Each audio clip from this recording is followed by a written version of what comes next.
Assalamualaikum warahmatullahi wabarakatuh. Alhamdulillah, Alhamdulillah, Alhamdulillah wa kafa ala rasulillahil mustafa wa ala alihi wa man wafa, amma ba'd. Assalatu wassalam ala rasulillahi sayyiduna wa nabiyuna Muhammadin wa ala ali sayyidina Muhammad wa ala alihi wa sahbihi wa sallam, amma ba'd.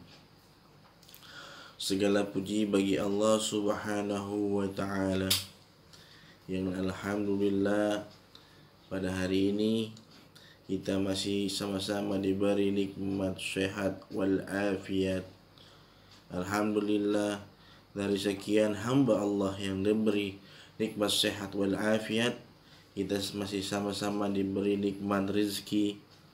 Alhamdulillah, dari sekian hamba Allah yang diberi nikmat rezeki, kita juga masih sama-sama diberi nikmat panjang umur. Dan alhamdulillah, dari sekian hamba Allah yang diberi nikmat panjang umur, kita juga masih sama-sama bisa menjalankan ibadah salat wajib subuh.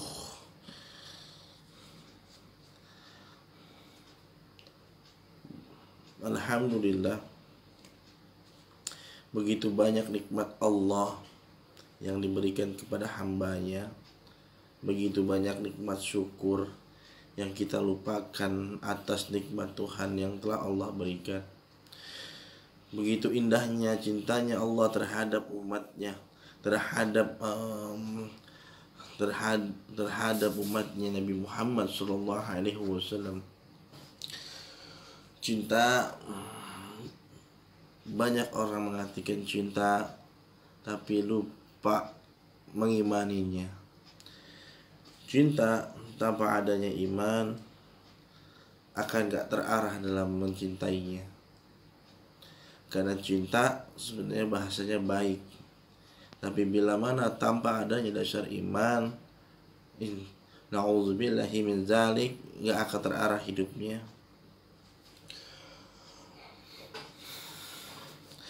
Bagaimana cinta yang baik? Rasulullah SAW dalam sabdanya dan dalam ceritanya sahabat Bilal ibn Rabah, yaitu salah satu budak yang begitu Allah cintai, yang begitu Nabi Muhammad cintai, dan Nabi Muhammad merdekakan beliau untuk menjadi manusia yang bebas di masa zaman itu. Itu salah satu kecintaan Rasulullah terhadap umatnya. Bagaimana kita balik mencintai Rasulullah, yaitu dengan mengikuti Quran dan Sunnah melalui tuntunan ulama-ulama salafus saleh hingga umara sampai saat ini. Bilal ibn Rabah begitu mencintai Rasulullah. Dalam hidupnya beliau sangat mengabdi terhadap Rasulullah SAW.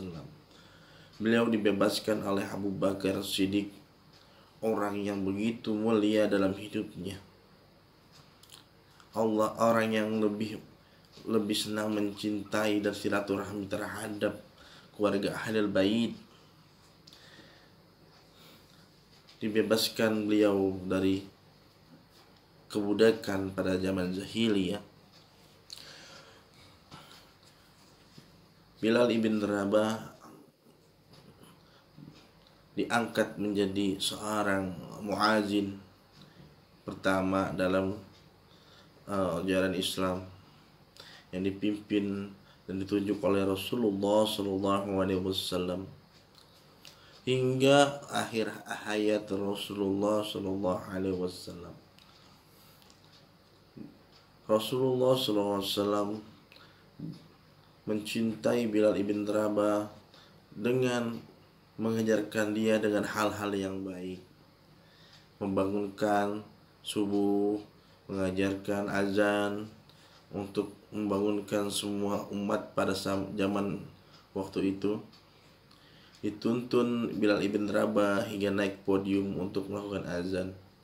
Begitu cintanya Rasulullah terhadap Bilal ibn Rabah, hingga suatu saat Rasulullah Shallallahu Alaihi Wasallam meninggal dunia. Begitu beratnya Bilal ibn Rabah ditinggal Rasulullah Shallallahu Alaihi Wasallam, sampai dia merasa bahwa Rasulullah itu tidak pernah meninggal. Bahkan Umar bin Khattab, bila ada yang mengatakan Rasulullah Shallallahu Alaihi Wasallam meninggal, Umar bin Khattab akan membelah kepalanya menjadi dua. Saking Umar bin Khattab nggak mau ditinggal Rasulullah. Tapi siapa yang mengadakan itu? Yaitu Abu Bakar As-Siddiq. Selalu mengingatkan bahwa Rasulullah juga manusia, yang kekal hanya Allah. Rasulullah hanya pemberi pesan.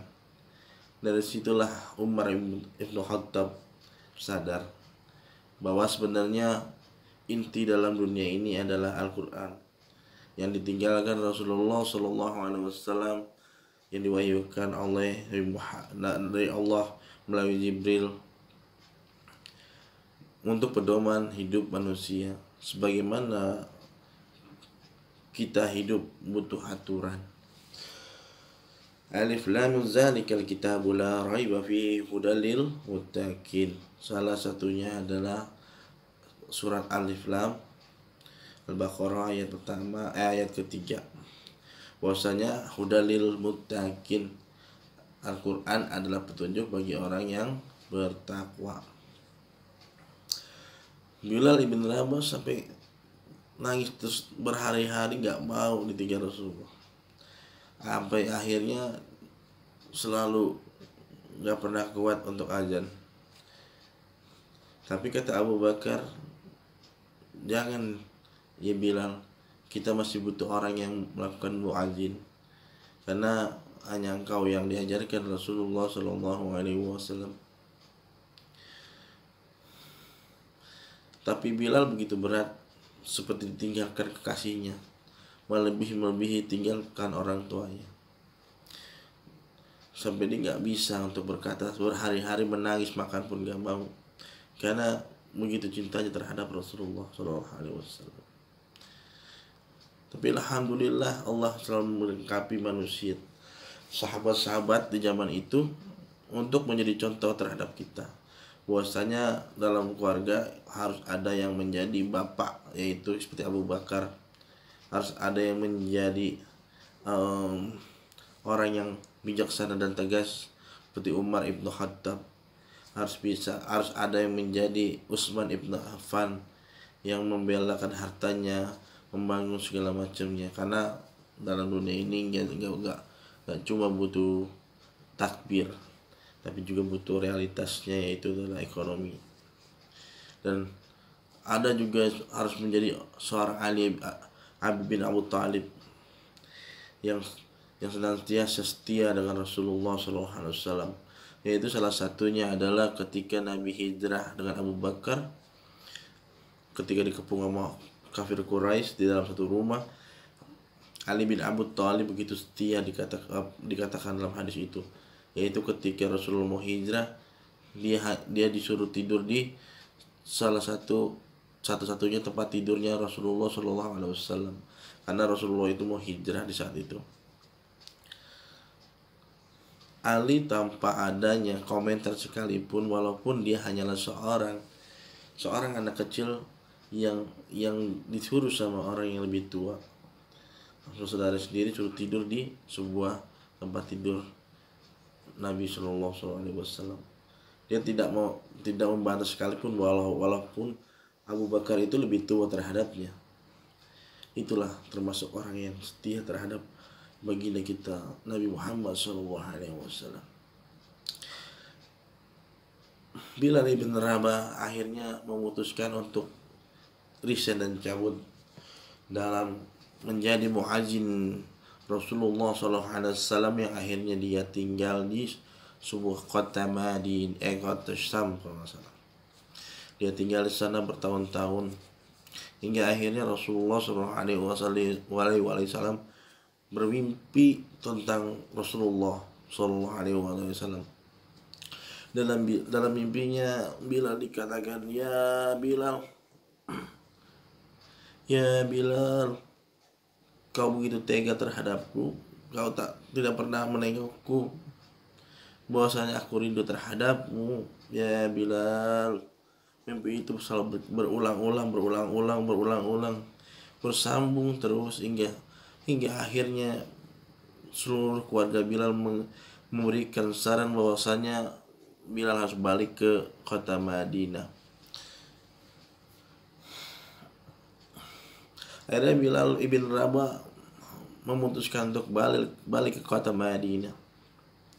Dia balik dengan terburu-buru tanpa adanya istirahat sama sekali dari kota Syam ke Madinah. Hingga sampainya di Madinah, beliau ketemu dengan Abu Bakar As-Siddiq. Kata Abu Bakar As-Siddiq, alhamdulillah, muadzin Rasulullah telah kembali, muadzin Rasulullah telah kembali. Dan penduduk Madinah saat itu begitu senang dan bahagia dan menganggap Rasulullah SAW telah kembali.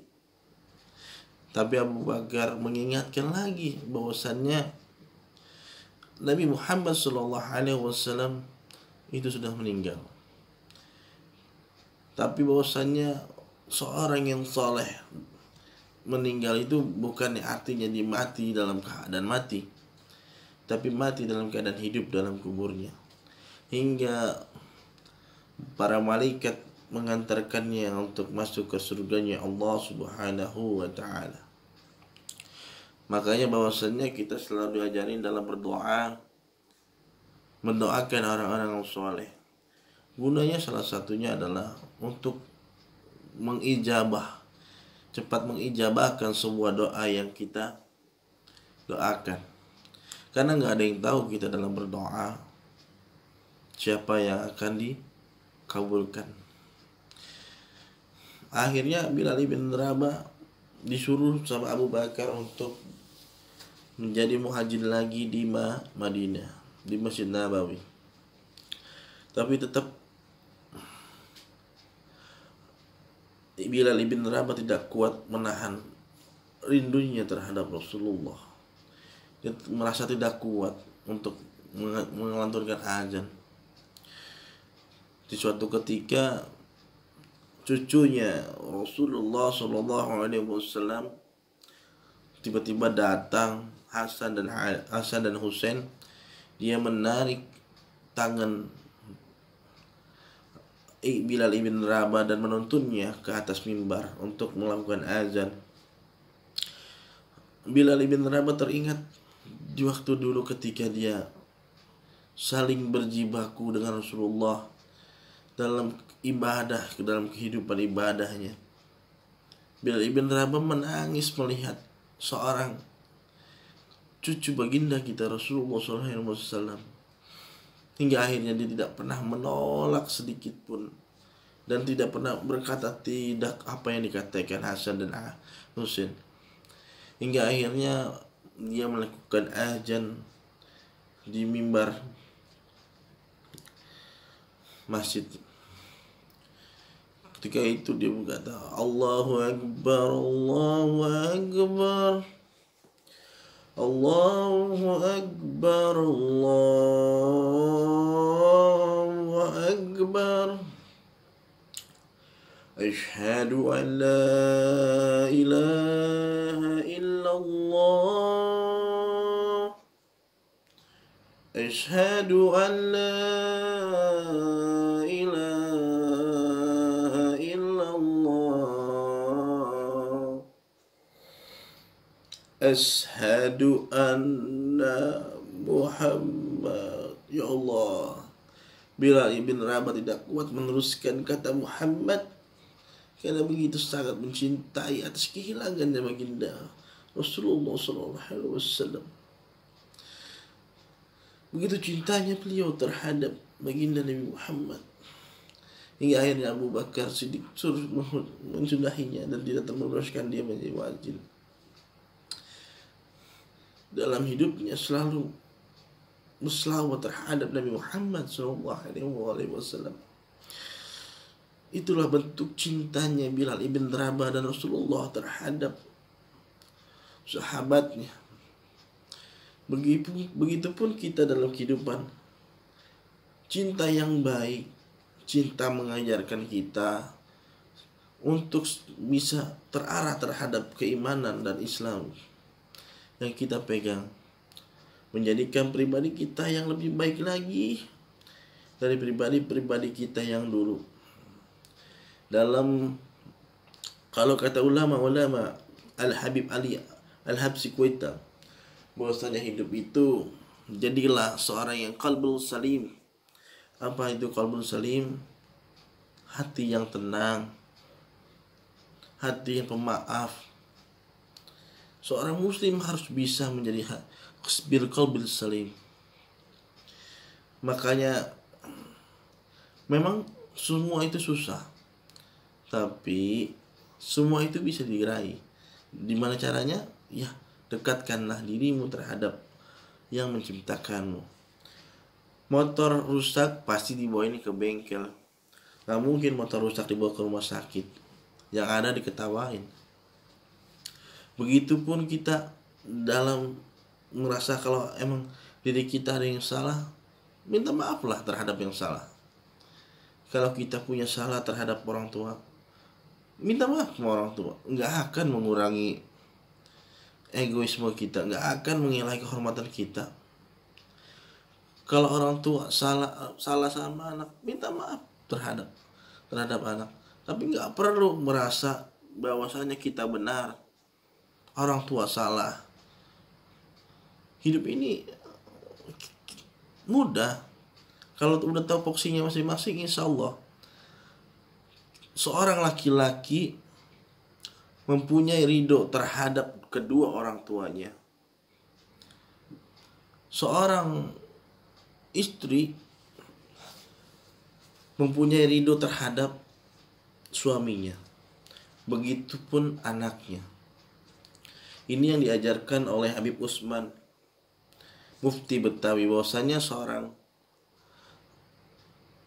anak yang akil balik itu wajib menuntut ilmu. Kita Habib Utsman dalam kitabnya Irsatul Annam, bahwasanya bermula wajib atas tiap-tiap mukallaf. Apa itu mukallaf? Orang yang udah akil balik. Orang yang udah akil balik wajib menuntut ilmu pada tiap-tiap perkara atau pekerjaan yang mewajibkan agama atasnya. Artinya seorang yang akil balik wajib menuntut ilmu, bukan untuk hanya diri dia, tapi juga menuntut ilmu untuk keluarganya nanti di suatu saat dia menikah. Karena ada 3 golongan yang wajib dididik oleh seorang suaminya atau yang bertanggung jawab atau ayahnya. Yang pertama adalah seorang istri. Istri adalah rahmat yang Allah kasih dan titipkan terhadap kita. Begitupun anak. Anak adalah rahmatan min indina. Itu yang Allah kasih berikan terhadap Nabi Ayub. Yang terakhir adalah seorang pelayan. Mereka ini bisa menjadi rahmat terhadap kita, tapi juga bisa menjadi malapetaka terhadap kita bila mana kita tidak bisa mendidiknya. Bukannya kurang dalam mendidik, tapi mendidiknya. Kita dalam hidup pasti manusia pasti banyak kekurangan.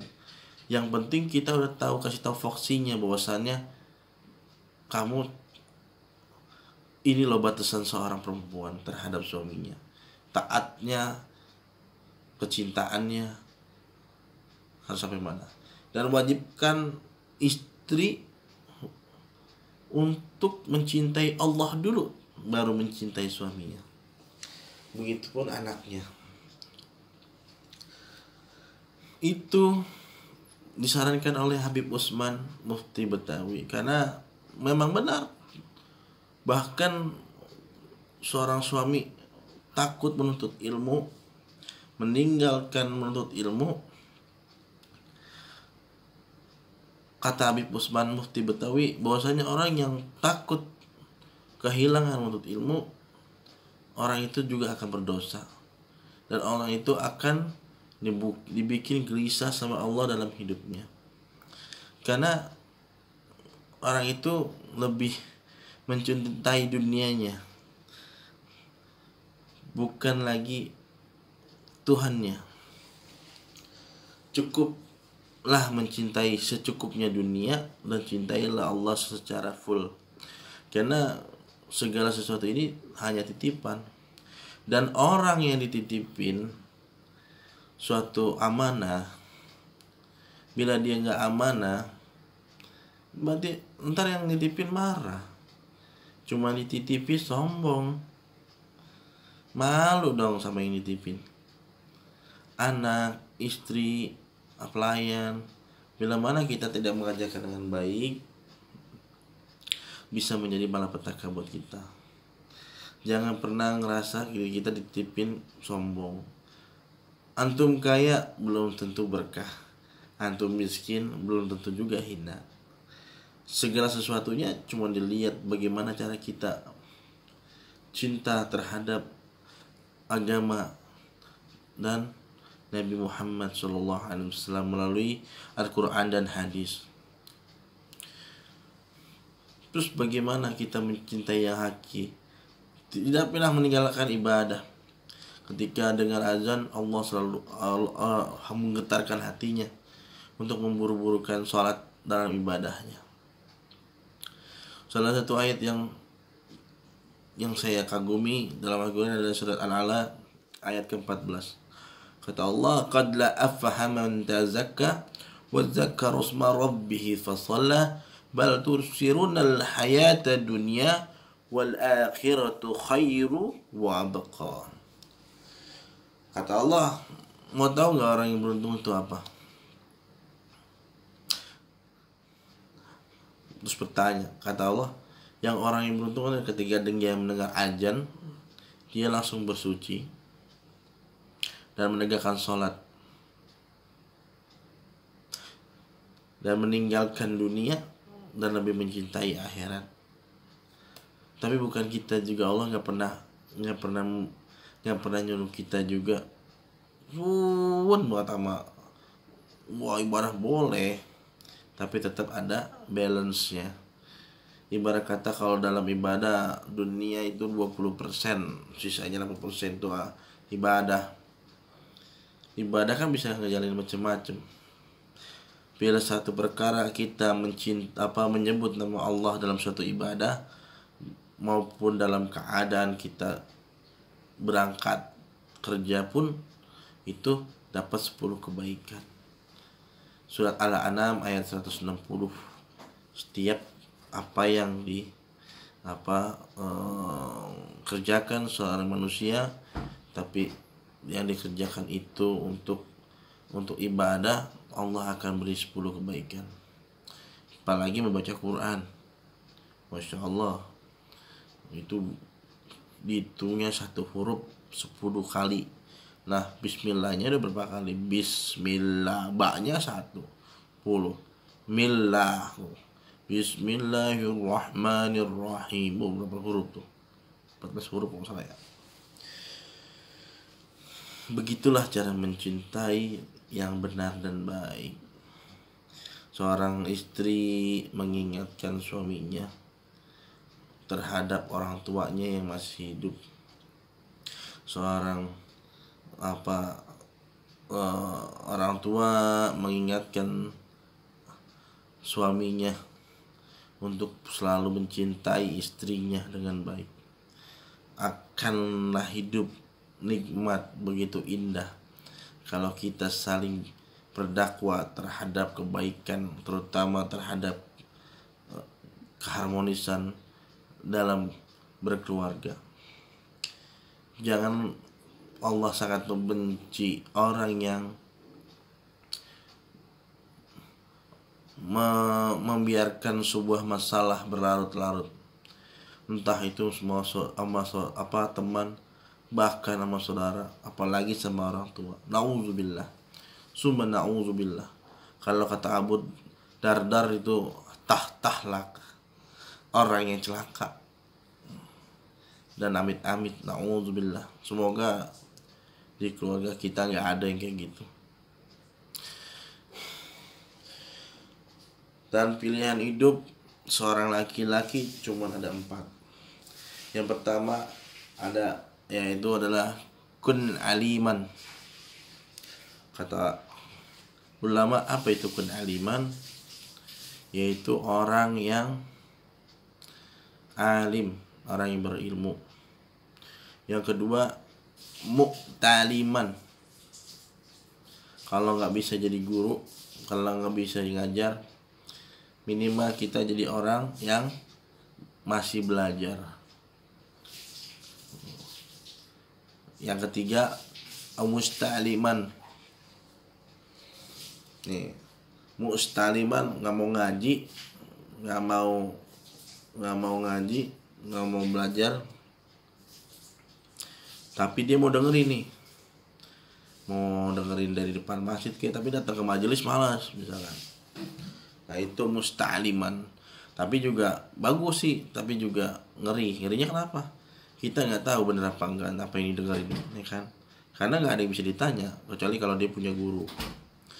Yang terakhir, au muhibban. Apa itu au muhibban?